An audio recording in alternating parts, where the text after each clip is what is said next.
Good morning all. सकाळ सकाळ आज आम्ही निघालो माझ्या भावाच्या ब्लड ट्रान्सफ्युजनसाठी. माझा भाऊ आहे थॅलेसेमिया मेजर. मी लास्ट ब्लॉगमध्ये पण सांगितलं होतं. आता प्रत्येक महिन्याला त्याला ब्लड ट्रान्सफ्युजन करावं लागतं.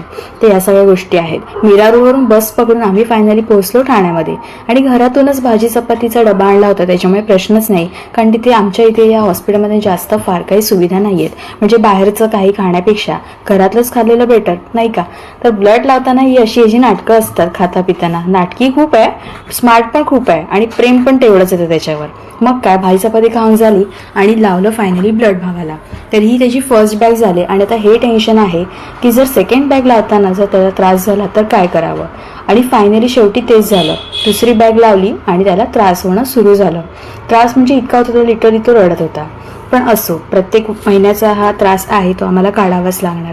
मग त्याला थोडं बेटर फील झालं आणि थोडासा मग त्याने फोन वगैरे चेक केला. मी पण थोडं शांत बसले होते. आम्ही निघालो 2 बॅग लावून आणि चहा घेतला छान असा. चहावर घेतल्यानंतर आम्ही फायनली बसची वेट करत होतो, पण बस यायला तयारच नाही. एक बस येऊन गेली, त्याला खूप गर्दी होती. तर बघूयात दुसरी बस टायमावर येते का.